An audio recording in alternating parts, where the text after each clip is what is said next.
Cooking of the டே. எப்போவுமே நம்ம கீரை வந்து கொஞ்சம் நேரம் தண்ணியிலே ஊற வச்சுன்னா அந்த மண் எல்லாமே அடியில் வந்துடும். ஸோ அதுக்கப்புறம் வாஷ் பண்ணும்போது நம்மளுக்கு ஈஸியாக இருக்கும். அண்டு நம்ம வந்து கீரை பொரியலோ இல்லை நம்ம கீரை கடையல் எதுவாக இருந்தாலும் நல்லா ஃபைனாக சாப் பண்ணிவிட்டு வேக வச்சோம் இல்லை கடைஞ்சோம் இல்லை பொரியல் பண்ணோன்னா சாப்பிடவும் நல்லாயிருக்கும். சீக்கிரம் மசியலுமே வந்து நல்லா மசியும். ஸோ இன்றைக்கி வந்து கீரை பொரியல் தான். எப்படி இருந்தேன்னா இப்படி ஆகிட்டேன்ற மாதிரி எவ்வளோ இருந்த கீரை தம்ம துண்டாயிருச்சு.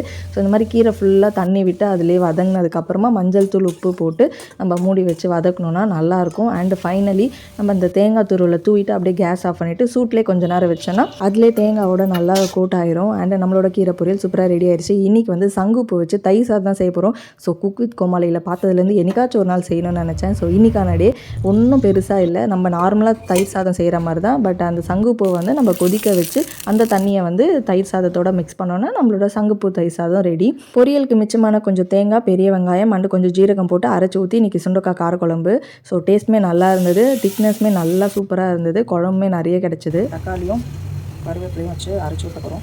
ஸோ கருவேப்பிலை உடம்புக்கு நல்லது. அது ஒரு கீரை வகையை சார்ந்தது தான். பட் நம்ம மக்கள் கருவேப்பிலை சாப்பிட மாட்டாங்க.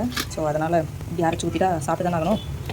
கம்மன் நம்மளோட லஞ்சு சூப்பராக ரெடி ஆயிடுச்சு. எனக்கு ரொம்ப பசிக்குதுப்பா, நான் போய் சாப்பிட்டு வந்துடுறேன். நீங்களும் இந்த ரெசிபியை ட்ரை பண்ணால் எப்படி இருந்ததுன்னு கண்டிப்பாக கமெண்ட் பண்ணுங்கள்.